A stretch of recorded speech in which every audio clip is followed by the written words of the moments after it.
Terima kasih teman-teman para pemirsa CNBC seluruh Indonesia, bahkan seluruh dunia. Pertanyaan Anda tadi kira-kira seperti apa pertanyaan Indonesia? Sebetulnya memang Anda tadi sudah di pengantar menyebutkan bahwa saat ini sedang tidak baik-baik saja. Kita paham, terutama untuk sektor tanaman pangan, ya, itu sekarang sedang dilanda harga pangan yang mahal. Mungkin orang bertanya, karena harga pangan mahal, mengapa petani tidak tertarik, itu pertanyaan Anda kan. Nah, ada faktor lain di dalam sektor pertanian itu yang disebut sebagai elastisitas transmisi. Jadi harga yang naik di hulu, di hilir, di sektor di beras itu lamban sekali ditransmisikan ke harga gabah. Betul, memang naik sekarang harga gabah juga dari ketentuan pemerintah itu harga gabah Rp5.000, tapi di lapangan sudah tembus Rp6.000. Nah, saya barusan lihat harga beras eceran sudah tembus 14.250. Nah, saya katakan tadi tidak baik-baik saja karena apa? Karena tantangan produksi pertanian hari ini, Mbak Iva, cukup berat. Mhm. Kita paham ada kekeringan El Nino, ya. Kita paham ada musim kering ekstrim di mana banyak sentra-sentra produksi tidak panen secara optimal, bahkan gagal panen di beberapa tempat. Dan kita berharap pada panen musim gadu tahun 2023 ini, yang mulai bulan Oktober atau bahkan nanti akhir Oktober, itu setidaknya sudah mulai mereda.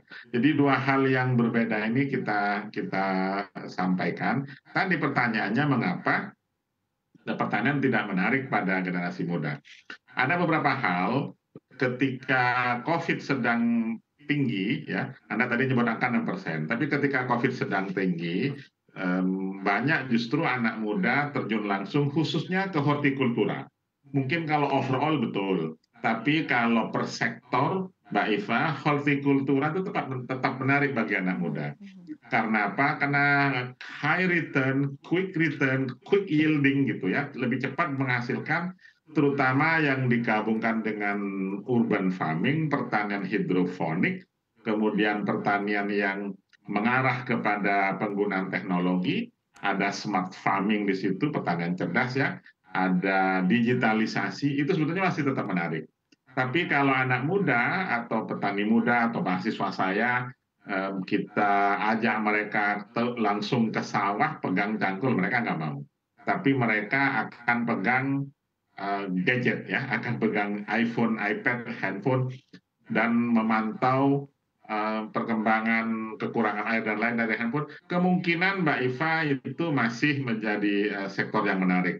Mhm. Betul, memang kalah populer ya dibandingkan dengan sektor Anda misalnya mau menjadi YouTuber ya, Anda mau menjadi content provider, nah itu anak muda lebih tertarik. Tapi saya yakin masih ada beberapa yang tetap menekuni bidang pertanian dalam arti luas.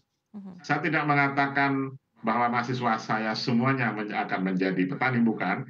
Tapi 10% saja dari total itu menekuni bidang yang berhubungan dengan sektor pertanian, bahkan menjadi harapan baru di masa mendatang. Gitu, Mbak Iva. Oke, baik begitu. Tapi, tentu di satu sisi regenerasi di sektor pertanian ini juga, sangat penting begitu ya Pak Bustanul ya. Kita ketahui juga tadi seperti yang Anda sebutkan begitu ya, memang lebih tertarik mungkin ke hortikultura, kemudian juga yang berkaitan dengan teknologi dan lain sebagainya. Nah, tapi ketika kita berbicara, fokus begitu ya kepada, pertanian, tani begitu ya, ataupun juga, produktivitas untuk, kaitannya dengan, beras dan lain sebagainya begitu. Anda melihatnya seperti apa terkait dengan, strategi yang mungkin bisa dilakukan begitu ya oleh, generasi sebelumnya, oleh, Anda begitu Pak Bustanul, sehingga akhirnya generasi muda ini lebih tertarik lagi begitu untuk bisa masuk ke, tadi ya, untuk pertanian. Karena mungkin poin penting yang menjadi pertimbangan bagi, anak muda ini adalah terkait dengan, kesejahteraan begitu, seperti apa Prof?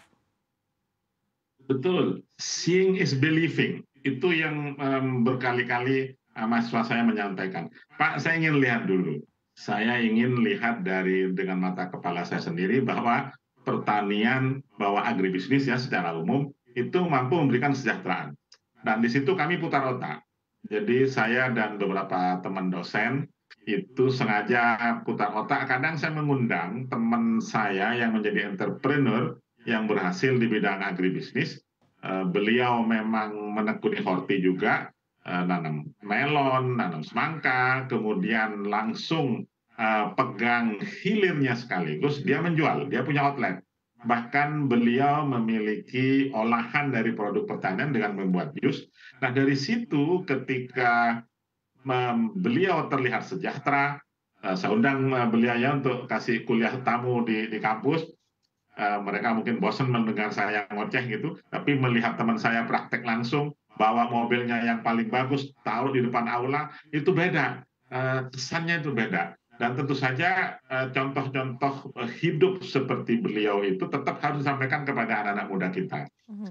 Jadi seeing is believing menjadi betul. Akhirnya pada kesempatan berikutnya kami mengajak anak-anak mahasiswa saya itu terjun, melihat langsung ke lapangan bagaimana pengelolaan pertanian modern dilakukan. Itu pelan-pelan menumbuhkan. Sekali lagi saya tidak mengatakan bahwa saya akan expect setengah kelas gitu akan menjadi pengusaha agribisnis semua. Tidak, tapi 10% saja dari situ mempraktikkannya, nggak harus total, tapi mungkin bagian khusus misalnya Mbak Eva, ambil pemasaran, itu yang paling murah ya, mudah dan cukup murah.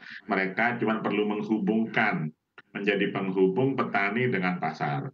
Jadi menjadi penjembatan. Atau yang hari ini kita sering mendengarkan digitalisasi. Apa itu digitalisasi? Setidaknya menyebarkan informasi, menyampaikannya, mendigitalisasi data, dan menyampaikan perkembangan harga yang seperti tadi yang saya sampaikan.